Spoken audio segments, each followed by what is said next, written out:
It's time to chill out and get ready for a mediocre Q&A live stream. If you're old enough, grab yourself your favorite adult beverage, and if you're not, stick with apple juice.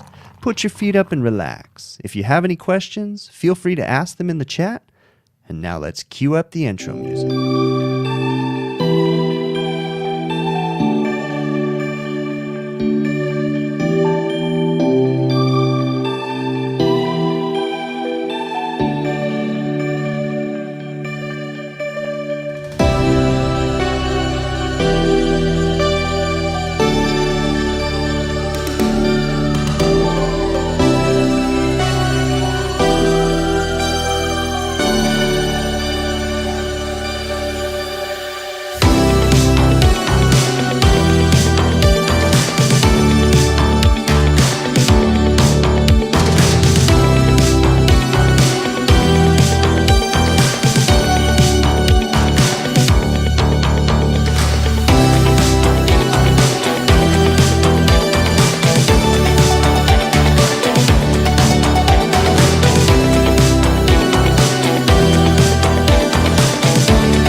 This live stream is brought to you by Heatcraft Refrigeration. Find out more about them at heatcraftrpd.com. Well, hello everybody. Welcome to the HVACR videos live stream. So a lot of the regulars are in the chat right now. You know, there's a lot of regular people that come into this stream. If you're watching this on any other platform besides YouTube, that's great. Amazing. LinkedIn, Twitter, Facebook, it's all good either way. It doesn't benefit me any differently. I just always like to say there is a huge community in the YouTube platform, and there's a giant chat room. Currently, right now, there's 50-something people in there just watching and communicating and chatting. So if you want to be part of that chat, you definitely want to jump over to YouTube. But again, it doesn't benefit me either way, whichever platform you're on. I just want you guys to get the best experience out of this. And I am not the best of this platform or of this community. It's all of the people that are in here. It's all of you that are watching right now that make this community what it is. And it's really awesome because we all support each other. We all talk to each other. I may be making content, maybe someone else isn't, but that's okay because they're in the chat, they're communicating, they're helping their friends, they're helping other people. It is really awesome. So I encourage every one of you out there to understand that you can help someone else, right? And don't be afraid to ask for help either.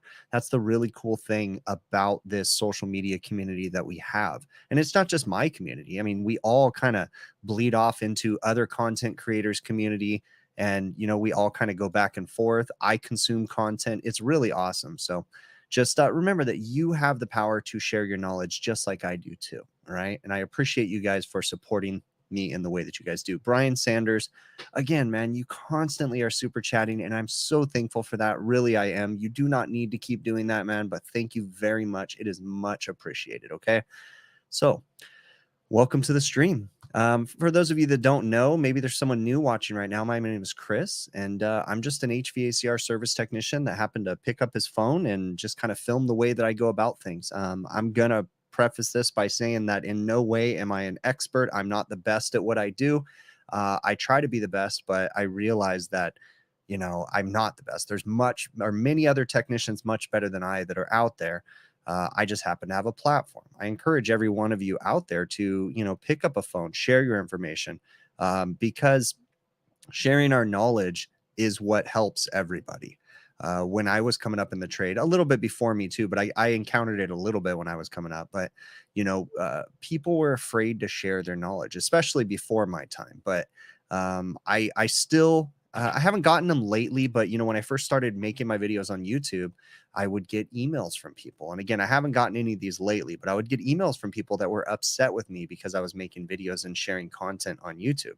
I distinctly remember the email that I got where one gentleman had told me, please stop making videos because he paid a lot of money to learn the information that I was giving away for free. And while it's unfortunate that he paid a lot of money to get that information, right? And I went to school too and had to pay a lot of money to learn what I did. But the way that I see it is maybe, just maybe, I can make it easier for the next guy by sharing the little bit of knowledge that I have, by sharing the mistakes that I've made, in hopes that maybe that person, male or female, can learn from my mistakes and maybe not make the same mistakes. So I encourage everybody out there. And it's unfortunate that there was people and still are people that are afraid to share their knowledge. If you are a competent service technician, if you are an honest, good person, you're sharing your knowledge is not going to do anything. It's not going to hurt you. You're not going to lose your job. We need more HVAC technicians than are coming into the trade at this moment. So you're going to be just fine.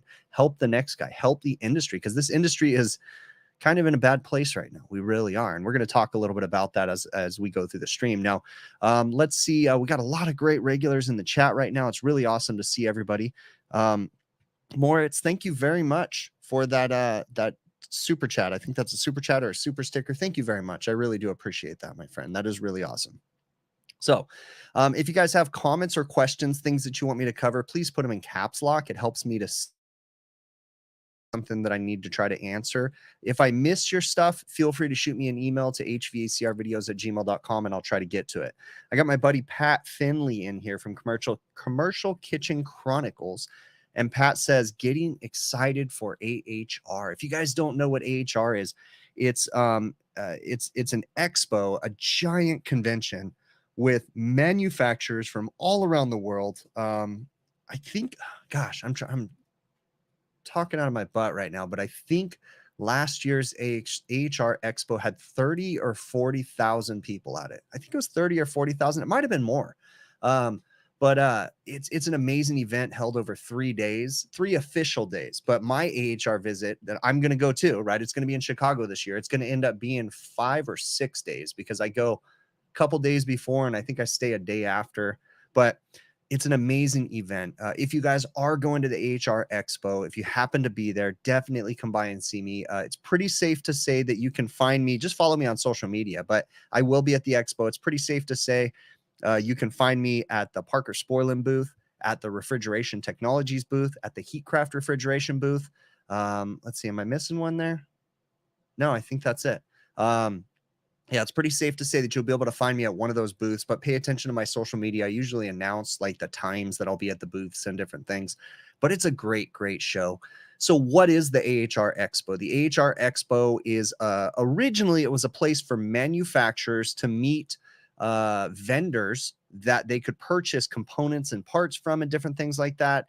And then eventually it's kind of become this thing that's open to the public now. It wasn't really catered towards the public for the longest time. It was more for manufacturers and big industry executives and different things. And, you can meet. So there still is that. When you go to the show, you'll see Carrier air conditioning company will be there and Heatcraft Refrigeration will be there. But then you'll also see vendors that want to sell components and parts to Heatcraft Refrigeration and Carrier and different things like that. And each one of those manufacturers, they actually, I have a little bit of insight to this. Like at the Parker Sporlin booth, they have meeting rooms built into their booth. So not everybody does this, but the Parker Sporland booth and a lot of the big wig people have them. They have these meeting booths there, and the executives from those companies will have meetings with other executives from other companies, and they can make deals and do all kinds of different stuff. So it's really interesting.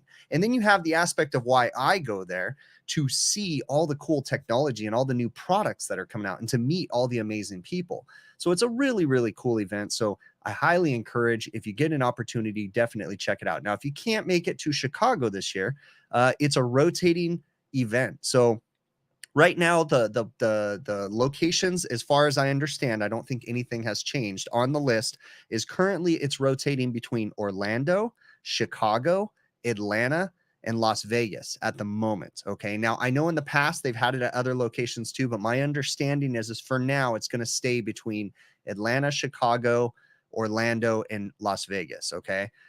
So that's the rotation. This year it's going to be in Chicago. And then I believe next year, if I am correct, it should be in Orlando again, I think. Orlando's a fun one because you get to make a family trip out of a business trip. So the first time that I went to Orlando, I took my family and they went to Disney and Orlando and Universal and did all that stuff while I was going to the symposium and the AHR Expo. So regardless, hope to see you at the AHR Expo. Also, we have the HVACR Symposium put on by HVACR School, hosted by Brian Orr.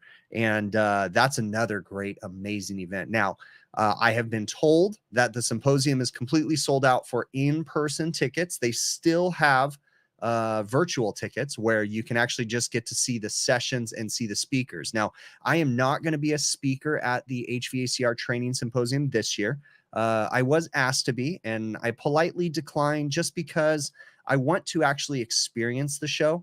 Each time I've gone, I've been a speaker. And so there's a whole different dynamic to being a speaker because you got to be ready to and figure out the stuff you're going to talk about. And I just want to go and consume this time. So I'm going just as a normal spectator, just to go learn at the training symposium. So it's going to be a great event. Lots of great people between AHR and the symposium. They're both two amazing events. So I highly encourage you find one if you can go and check it out. All right.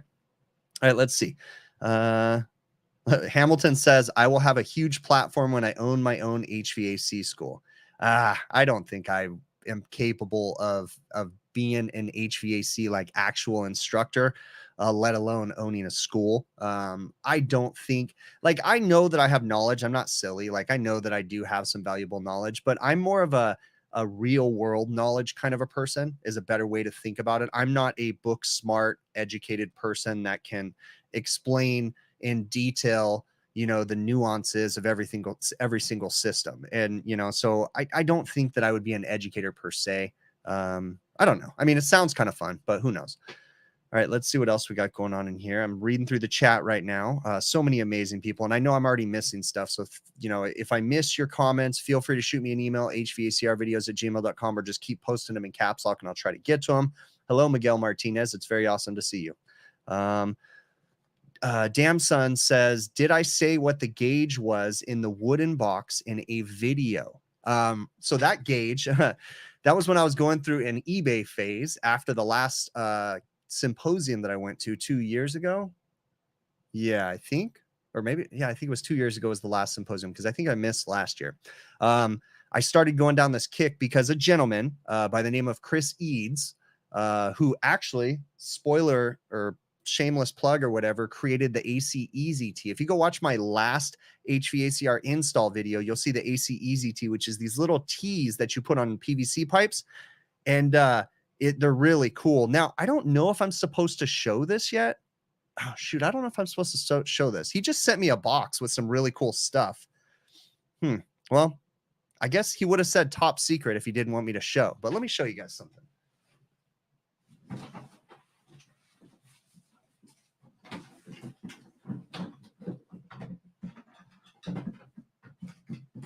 So Chris just sent me these. This is an AC Easy T. This is a clear one. I'm hoping I'm not supposed to keep these a secret. I don't know. My bad, Chris, if I'm supposed to keep these a secret, but they do say patent pending. So, yeah, I think, oh no, it has a official patent. So I think he's safe to show these, but it is a clear AC Easy T. So I will eventually be, changing the condensate drain setup on my home system because I really like this clear setup with these clear fittings. And he actually sent me a bunch of clear PVC pipe too. So it should be pretty cool to be able to see my condensate completely, you know, before it goes down under the concrete. Pretty cool thing. But Chris Eads was at the show and he brought me something after he'd been talking to me. And let me show it to you. So Chris gifted this to me. This is a Robinair leak detector. Now, I believe I did research and I believe this was from the late 70s, early 80s. This is an actual leak detector that you pull the wand off of it and you pinpoint using this guy right here. Now, this was not for modern refrigerants. This was for CFC refrigerants. But pretty cool little thing. So Chris gifted this to me. I thought this was one of the coolest things. I have never tried to use this, but I think this is one of the most awesome designs of a leak detector. This looks like a ray gun from a sci-fi movie. I feel like I'm in Lost in Space or something like that, or Buck Rogers or something cool. But look at that, man. That is so cool. So Chris gave me this, and that inspired me to go down the rabbit hole of buying a bunch of stuff from eBay. That is, hold on just a second.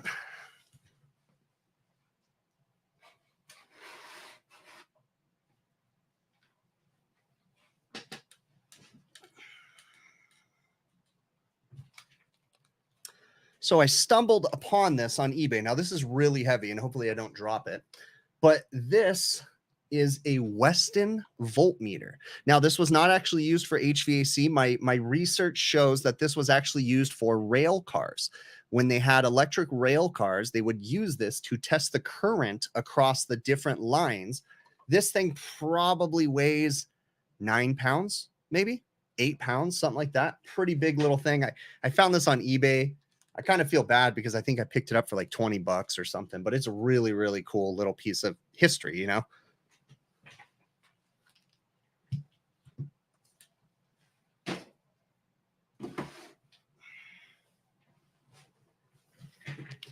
For those that are listening in podcast form, I apologize because you're just hearing me explain something that you can't see, but you definitely want to check out the video stream if you're listening to this on the podcast form. So anyways, Chris Eads gave me that little ray gun leak detector. Then that led to that voltmeter, and then it just led to a bunch of different other stuff. It was pretty cool. So let me scroll through the chat. And exactly, Brian Sanders, it's definitely a ray gun. Now, my buddy Brett Wetzel, I don't know if he's in the chat today. He usually pops in and out. He got a little jealous, and then he went and found one of those ray guns on the internet. And then we started this whole little thing where we were all buying tools. There was, I think, myself, Brett, and someone else was buying tools on eBay for a little while, just spending money buying these silly little tools. And it was really fun. But you know, the really cool thing about the social media community is that we all, for the most part, are friends as far as content creators.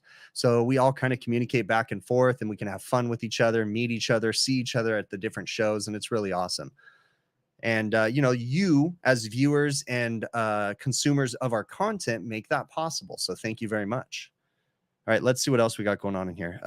Seven Sickos says, how much to go on a ride along with me?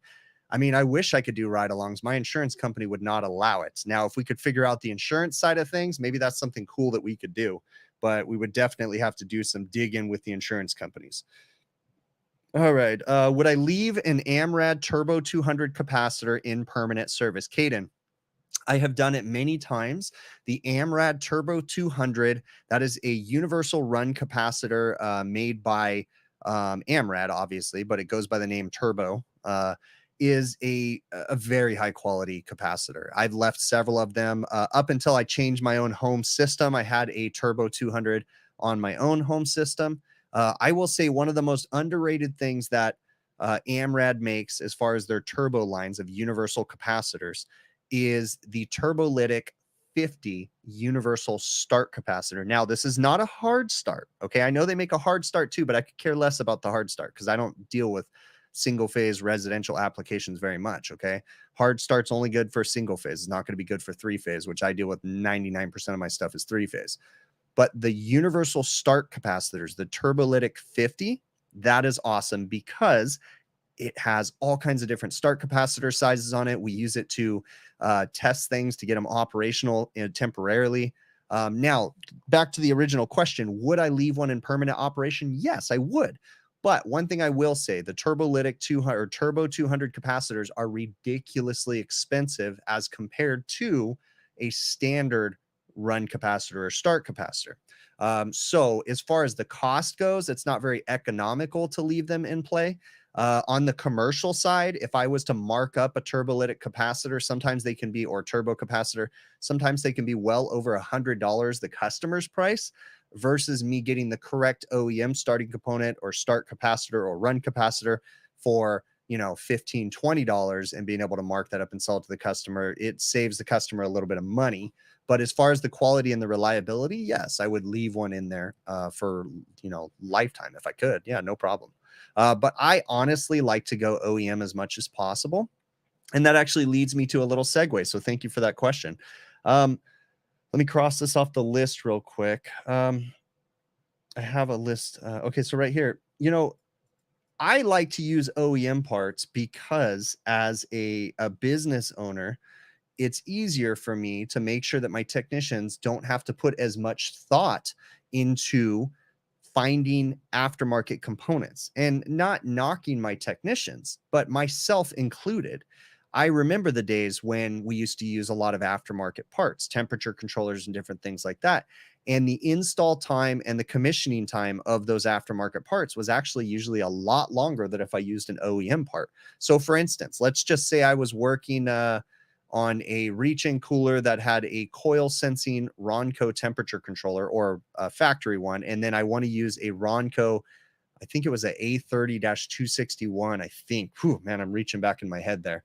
But that was a universal temperature controller. But the thing is that the scale, like the 1 to 6, 1 to 7 scale that was on it, you know, it was never precise. So if you needed to set the box temperature at, you know, 35 degrees cut in or something like that, or cut out, whatever, it was just always a lot of adjustments, and then wait a little bit, watch it cycle, adjust it a little bit more, wait a minute, watch it cycle, you know, and there was always a little trial and error in trying to find the proper set point on some of those aftermarket components. And this is just one example.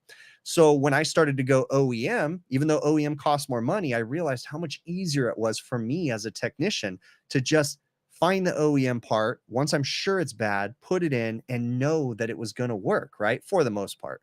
Sometimes I understand there's a very small percentage of OEM parts that are just plain dumb. And I will admit I've done that sometimes and even mentioned it in videos like in this. For instance, I'll give you an example.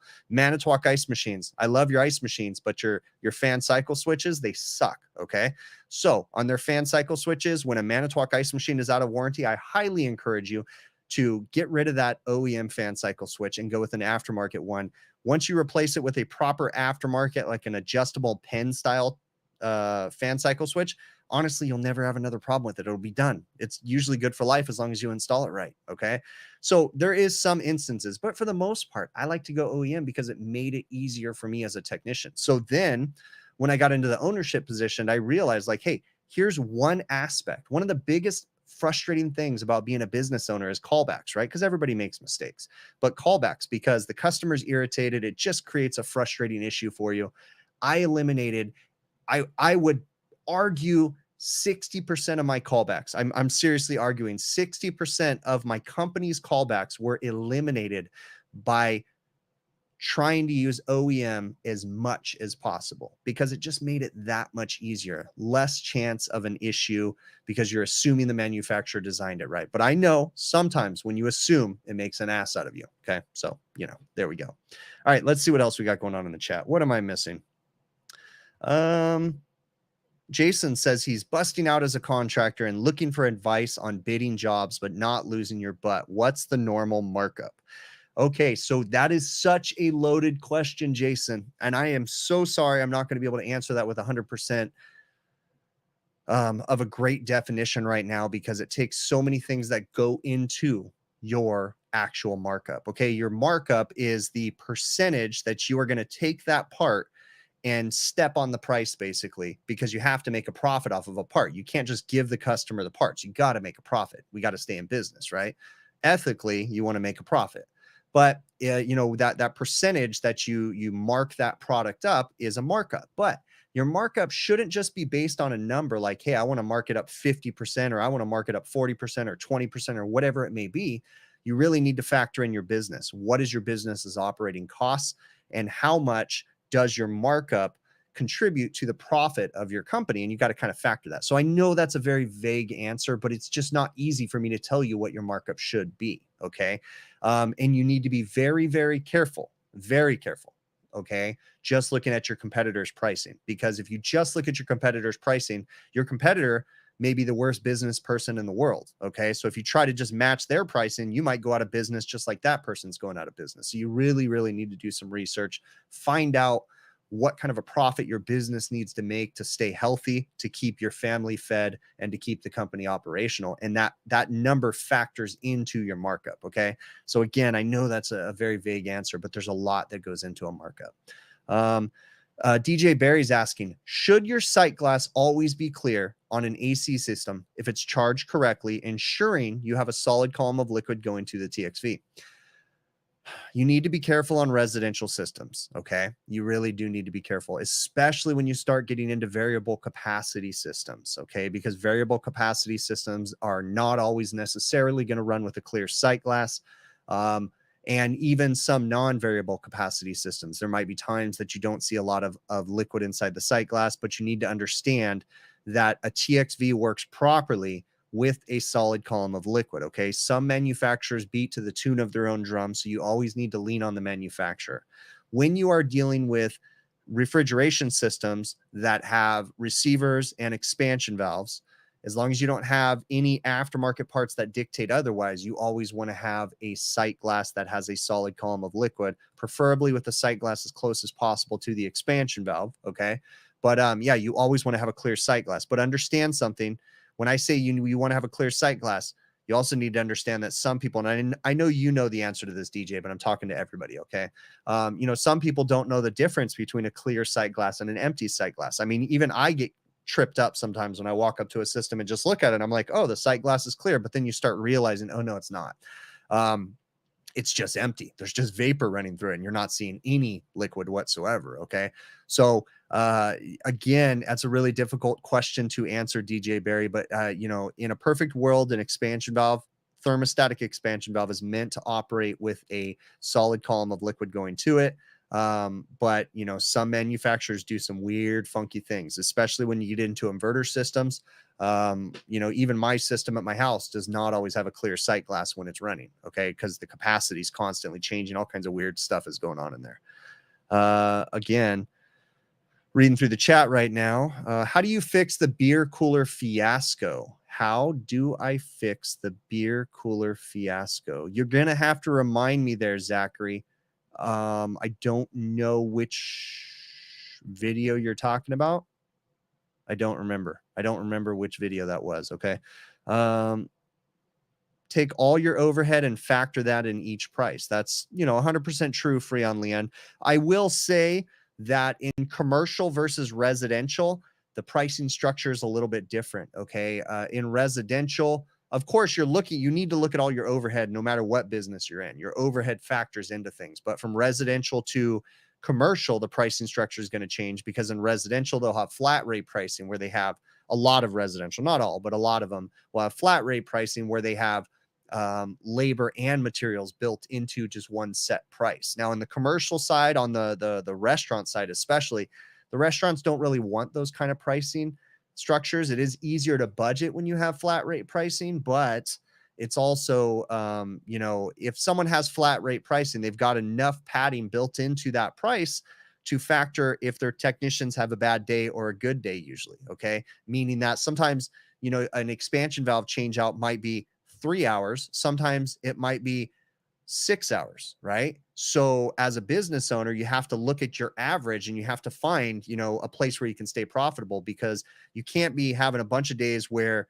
you know, your price is somewhere in the middle between the high and the low, and then you're always taking too long and it's costing you more money. So there's a lot of different variables that lead into how your pricing structure works. One thing I will say is go check out my buddy Tersh Blissett over at, oh shoot, what is Tersh's new? is it Service Business Mastery? Yeah, it's Service Business Mastery podcast. Tersh has a great podcast over there. I don't know if one of the moderators in the chat can throw a link up to Tersh Blissett's podcast or YouTube channel, but him and Josh, forgive me, I don't know your last name, Josh, I can't remember, but they do a great podcast where they can give you a lot of great business advice. I am not the person to ask business advice, 100%. Okay. So, have I worked in a modular package units by Captive Air? No, I have not. Surprisingly enough, there's been a local rep from Captive Air that has been emailing me as far as the videos go for a while now, asking me to come do some video stuff with them and check out their equipment and different things. And I really, really want to. There's a YouTube viewer, gentleman. His name is Jeff. I'm not going to reveal his last name. He can do that. But Jeff works for Captive Air. And so Jeff and I will talk a lot. And we had some really interesting discussions about the new DOAS units that they make.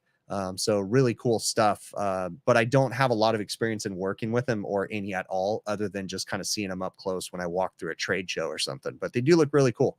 I'm starting to see them pop up. They're modular DOAS units on restaurants left and right. Not in any of mine yet, but they're coming. So interesting stuff. Is there a best position for a sight glass? Good question, Mario. I think a lot of that's going to depend on the size of the liquid line and the type of a system. What you would want to do is, shoot, I used to have, I do have it right here. Do I have one? Nope. I don't have the tech bulletin. I got a bunch of tech bulletins from Sporlan right here, but they have one for see all sight glasses. Hold on one sec. Let me grab it.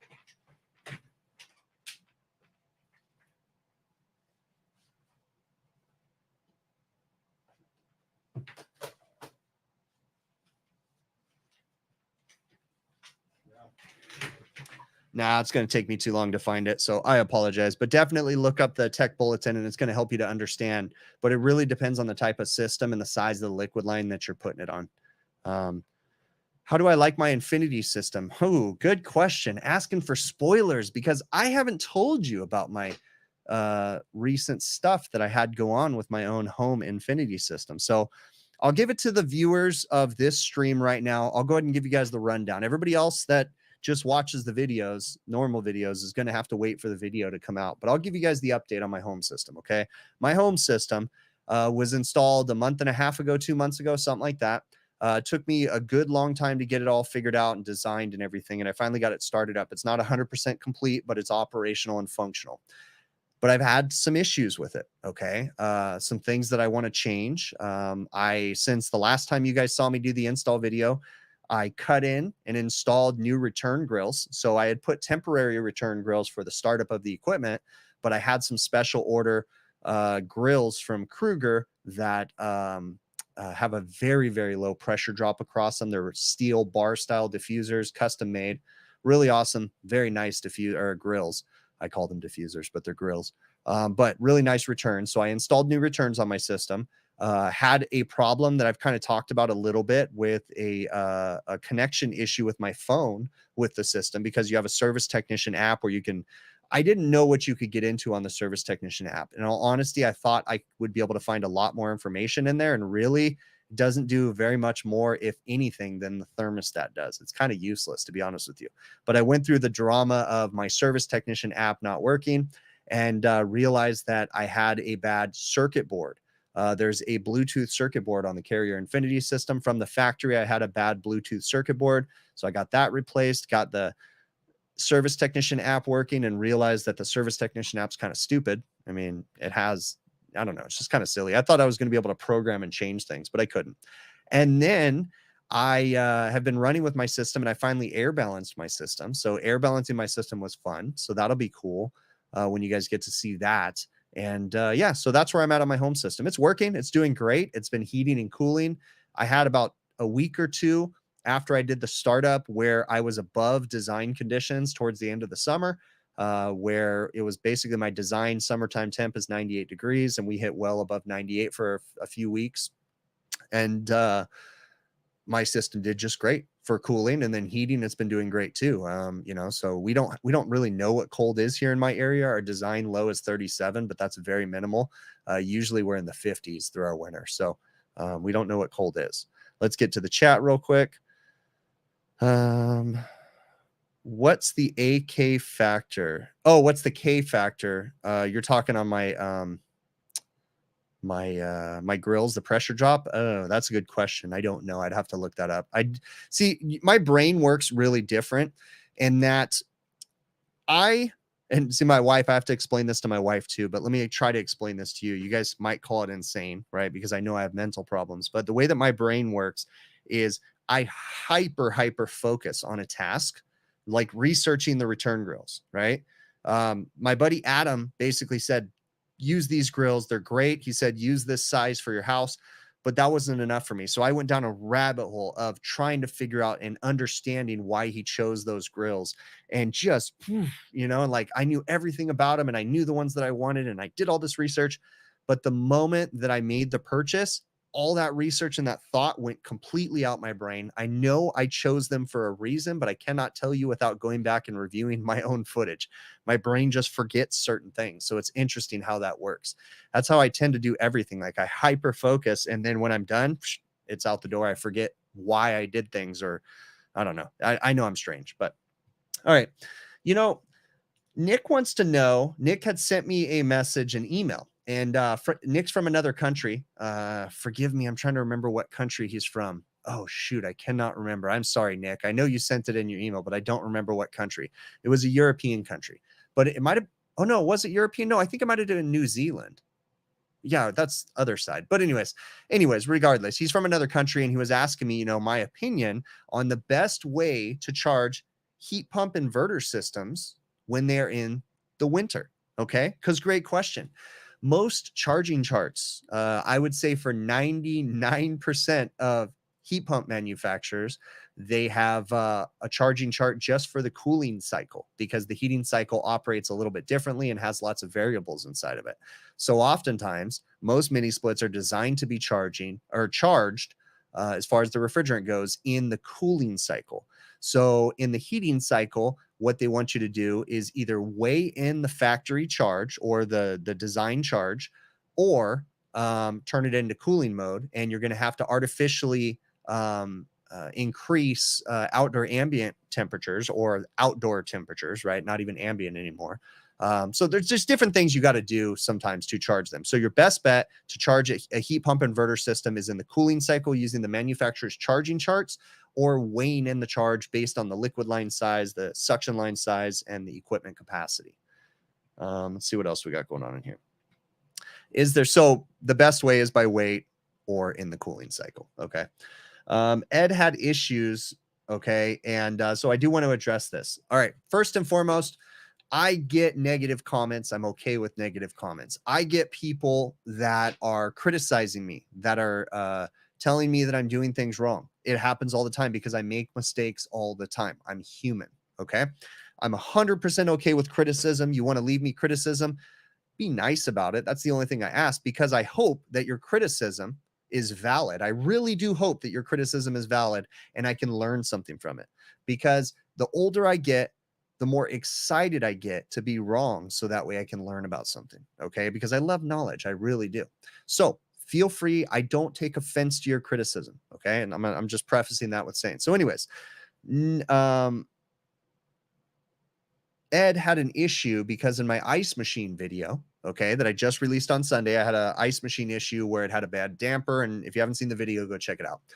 But in that video, it was an overtime service call. I went out on a Sunday, and I mentioned in the video that, I got the equipment up and running and that we were going to have to come back to finish the job. Okay. Because I stated we were on overtime, and my family time is more important than overtime to me in that situation, because it was not a dire emergency, and it was an ice machine that the customer does not routinely clean, but they want me to drop everything to come fix it. So I put rules there. Okay. I will not drop everything for an ice machine, even if it costs the customer more money.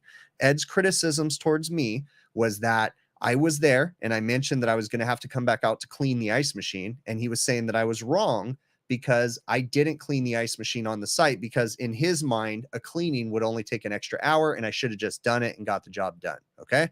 But Ed, First off, this is my business. Okay. My family, and I'm going to run my business the way that I want to run it. Okay. And that's fine if you want to do it differently. Again, I'm not offended by your comments, but I'm just explaining why I do this. Okay. So my personal time and my family time is more important than the customer in this situation because they don't maintain their equipment and it's not a dire emergency. Now, I'm going to bend over backwards if they're walking freezers down, okay, or they're walking coolers down, even if they created the problem because of some silly mistake, okay? I'm going to do what I have to do because I don't want them to lose all that product. But for a customer to have to buy ice through a weekend, right? I'm not going to ruin my family time for that, okay?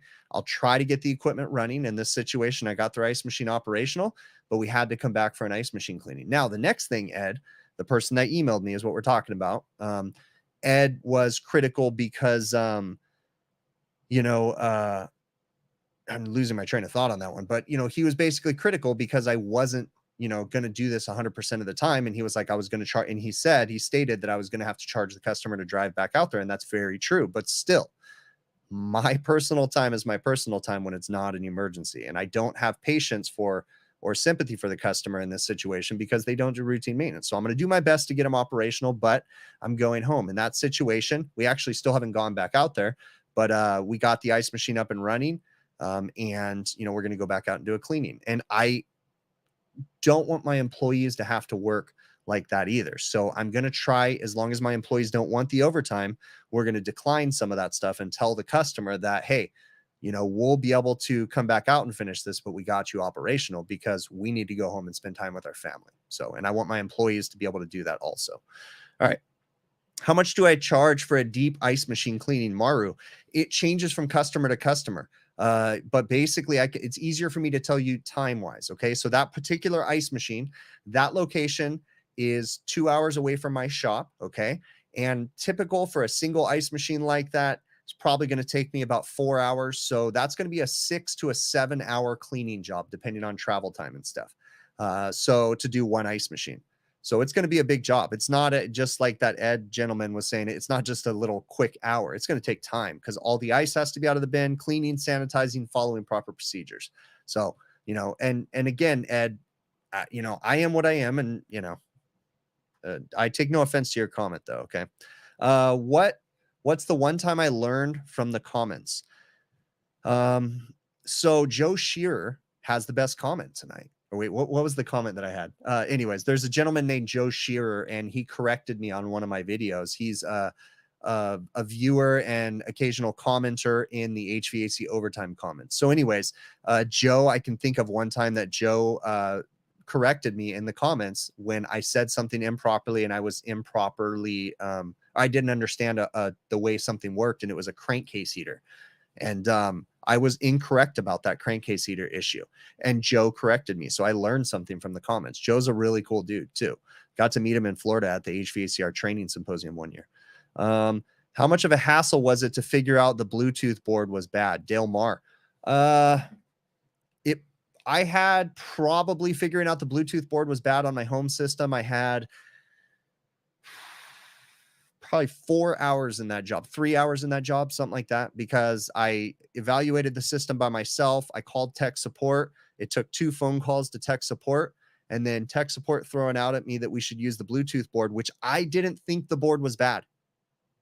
The tech support guy was right. I genuinely felt that it wasn't going to be I thought it was going to be like a main board issue or something. I didn't think it was just going to be the little Bluetooth board because of some weird things. And you'll have to wait for the video to figure it out. But anyways, tech support guy said, hey man, just trust me, just order this part.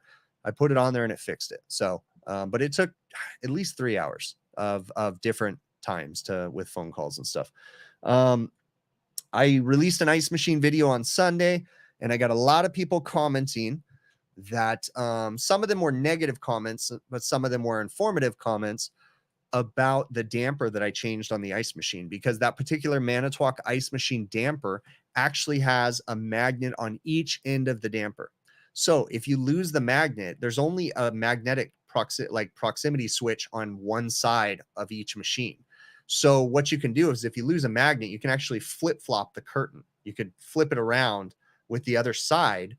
And theoretically, if the other side has all of its its magnets, then you can get the system operational, and you don't necessarily need to, in some people's eyes, sell the customer a new damper at that point. Okay.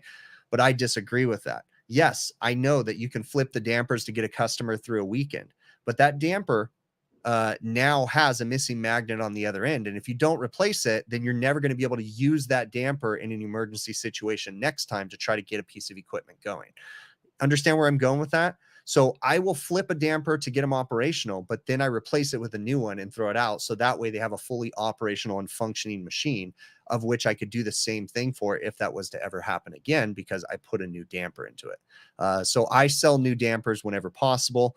So that way, they just work. Hopefully that makes sense for you. Where do you get the firmware from the Manitowoc ice machine? Is it free? I get a bunch of questions about the firmware because I did a firmware update on the machine. And you go to manitowocice.com and they have a service tab, I think, and it's somewhere in there it says firmware, and you just download the firmware onto a flash drive. There's some very specific instructions on what size of flash drive to use. So pay attention on I think they have an update though, where you don't have to worry about the flash drive size, but I can't remember. But anyways, yeah, manitowocice.com. That's where you get the information. Let's see what's going on in the chat right now. What am I missing? What are my thoughts on 454B on a gas pack? Parker, 454B is a new A2L refrigerant.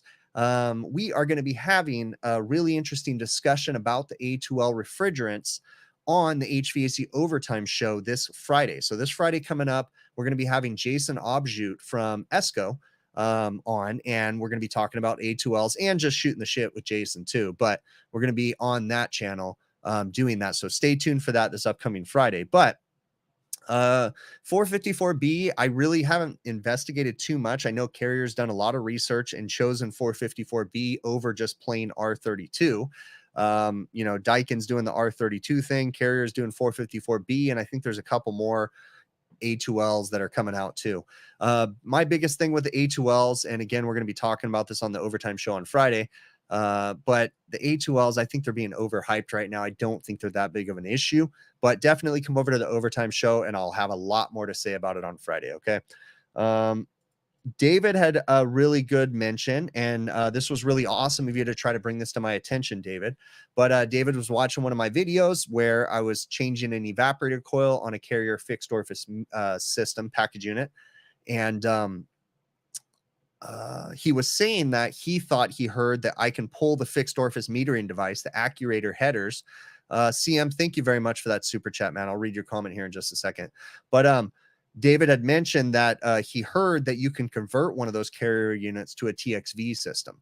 I think as much as my research goes, there's actually not a Carrier conversion for the package units that I work on. There is not one out there. Some people have made their own TXV conversion kits on the Carrier units, but Trane does have a conversion kit for their Accurator metering device issues that they have. So I think a lot of people confuse the Trane kit with the Carrier kit. So I have never converted a system over to a TXV, one of the fixed orifice carriers with R22 yet, because I didn't want to go down the path of trying to field engineer something. I just wanted to order OEM and be done with it. So I would go back in with the proper Accurator headers. But yeah, as far as I know, Jason, Carrier doesn't make one of those for the kits, the package units that I work on. CM, thank you again for that super chat, man. I really do appreciate it. So CM wants to know how loud the Infinity system is when it's heating. You know they are quiet and cooling. Is it that quiet for heating? 100% CM. My home system is insanely quiet. Okay. I wish one of the biggest mistakes that I regret when I made my home HVAC series was when I first did my initial video. I wish I had a decibel meter so that way you guys could have seen on the decibel scale how, visually how loud my system was, because it was insanely loud. So this new Infinity system, my wife is pissed about it. My daughters are pissed. They all have white noise generators now because they can't sleep with no noise. We've all gotten numb to it. I kind of enjoy the no noise, But yeah, my family is addicted. They have to have the white noise to sleep now, so they hate this system. But I love it because it's super efficient and super quiet. What do I think of R1234ZE? Isn't that the residential one? I mean, the automotive one, I think. Or something. I don't know. I have no, or no, I think that's YZF or something, but I don't know. I've never worked with those ones. I just kind of know of them. Did you just see Coke Nose? Yep, you got it, man. You got it. Oh, good question. Actually get this one quite a bit. Someone wants to know if the Infocon Stratus leak detector works on R290 hydrocarbon refrigerants. The quick answer is no. I shouldn't say the quick answer. The initial answer is no, but Infocon actually has a different sensor. Okay, so the off-the-shelf refrigerant, normal HCFC or whatever refrigerants we're in right now. Just the modern refrigerant leak detector sensor will not work with R290, but you can buy a hydrocarbon sensor, slap it into the Stratus, but that hydrocarbon sensor is really expensive. I really want to get my hands on one, but I just haven't bit the bullet on purchasing it yet. Just because the sensor is quite expensive, and TruTech doesn't have the sensors, but one of these days I'll probably pick one of them up so I can use it on hydrocarbons. So yes, it will work with R290, but you have to buy the separate sensor. See what we got going on in here. What do I think of air ionizers? I think they do not do what they think they do as far as residential air. And I don't think that the air ionizers are as effective as some of the marketing materials say that they are. I realize that the air ionizers and bipolar ionizers and UV lights do something, right? In small scales and in controlled environments, I think they probably work amazingly well. But out in the field, I think they're more smoke and mirrors than they are benefit, unless they are installed. I mean, to use UV lights to clean air, I know that a lot of people understand that UV lights are supposed to hit the coils to kind of prevent bacteria stuff, but some people are literally using UV lights just in the air too, and different types of UV. But I don't think that it really works as good as they say it does. But again, I acknowledge that there's something happening there. See what else we got. Reading through the chat. Okay. So I want to talk about, first and foremost, do me a favor. In the chat right now, start chatting. I have a couple items. I just got 3 of them right now that I'm going to give away. So start chatting and I'll pick 3 random people in the chat. You have to live in the United States. Or Canada, United States or Canada for me to ship these to you. Okay. But start commenting right now and I'll pick 1 or 3 people out of there real quick. I'll give those away and then we'll close the show up with my last topic. So, start commenting, put your names in there. I'm just going to pick a random comment right now. Okay. What these are, I have these guys right here. These are pump testers. Okay. You can use these on solenoid valves. You can use them on, pumps, and they work with the, solenoid coil, and they will rotate to kind of tell you if solenoid valves. These are from Sporlan that I have. So I have a couple of these. We'll give them away. I'm going to pick a random person right now, or if not, I'm going to pick 3 people in the comments. So let's see what else we got going on in here. So Greg Austin, shoot me an email to hvacrvideos@gmail.com. I'll send you one of these. Okay. Yeah, it's not random. Let's see. Shadow Siren, send me an email to hvacrvideos@gmail.com. And let's pick this last person real quick. Jason Downs, send me an email to hvacrvideos@gmail.com. If you guys live in the United States or Canada, I will ship these. Give me your shipping address. Tell me that you want on the stream. I'll get you each one of these from Parker Sportland. Okay. So let's go ahead and I'll have a bunch more over the next coming shows. I got a bunch of them. We'll give them out over the next coming live streams. They also send me some stickers to send you guys, and I'll probably throw something in the little package for you too. Just a cool little giveaway. So try to do this stuff a little bit more often with the streams. So something that I want to do is I'm just being honest with you guys, because you, my core viewers that are always watching this stuff, is I want to start doing stuff like this more in the coming year. My brain operates a little bit differently, and I'm not judging anybody for the right way that they run their social media and stuff. But, I don't really like to do as much gimmicky stuff to try to grab people's attention. So I like to do little giveaways, and I plan to do more of those. But I'm not trying to make it like a video to get people to enter. I want it to be you that watch. So I'm going to talk about it usually towards the end or the middle of the video, where people start to fade away usually. And that way it's the core people that are watching these videos that are seeing and getting these opportunities, if that makes sense. Okay. All right. As far as the people in Europe, I really need to figure that out. It's really difficult for me to figure out the logistics right now. I did minor research into shipping merch and different stuff like that to Europe, and it was just ridiculously expensive. So it's always been difficult. If anybody has any ideas or cool ways that, there was a gentleman one time that told me that he was able to order my merch from another country, and he used some app that orchestrated shipping from Europe to the United States. And he said it was super easy. I just don't remember where that app was. If I could figure that out, then I would, and it wouldn't cost me an arm and a leg, I would definitely be shipping merch and giveaways and stuff to Europe too. I just haven't figured it out. So if you guys know those apps, let me know.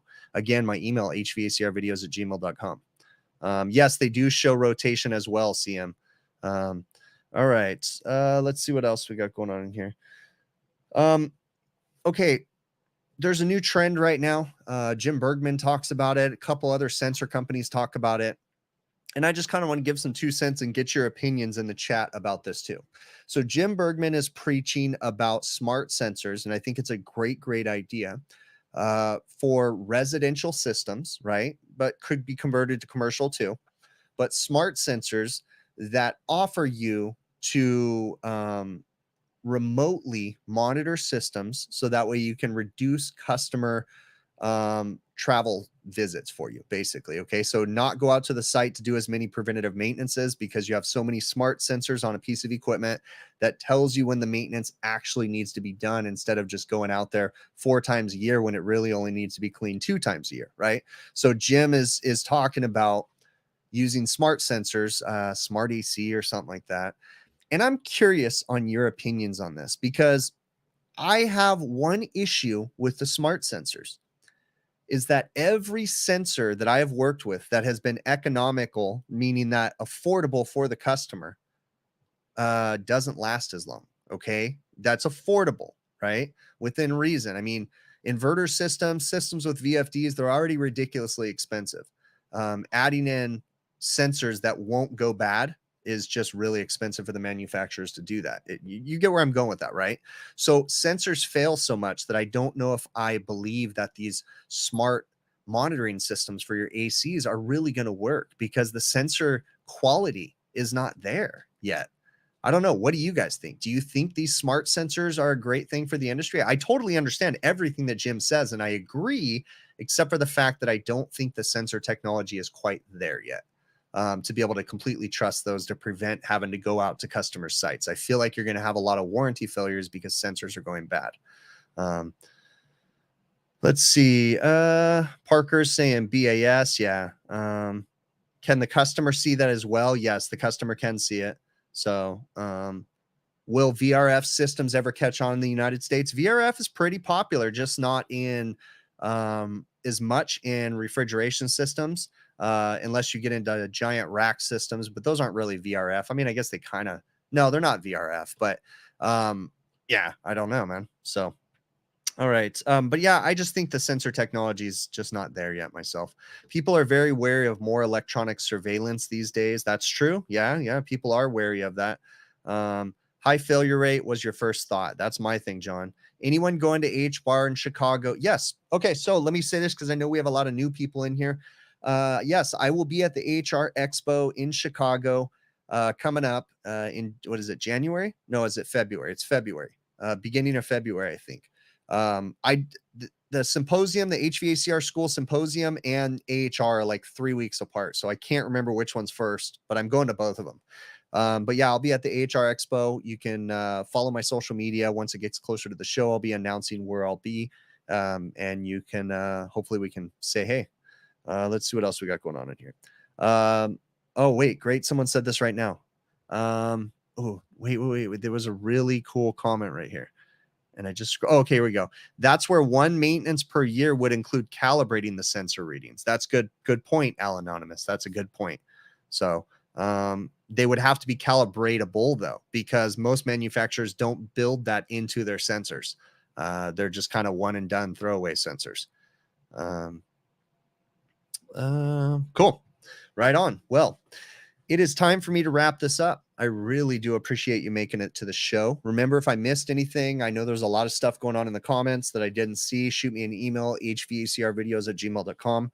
Remember, HVAC Overtime YouTube channel. This Friday, we're going to have Jason Objut from ESCO on. Jason's a cool dude, and we're going to talk about A2L refrigerants, but I'm going to tell you this is going to be a different type of A2L refrigerant conversation, okay? It's not going to be the same one that you're hearing everywhere. You're going to hear it just guys talking to each other, okay? So it's going to be a different type. That's how we do the overtime show. It's more of a conversation than a lecture. It's just guys having a conversation. So come check it out, HVAC Overtime, Friday evening, 6:05 p.m. Pacific. We'll be doing this live stream on the HVACR Videos YouTube channel again next Monday. Okay, hopefully if all goes well. I really do appreciate you. I'm going to cue up the outro music, and we will definitely catch you on the next one.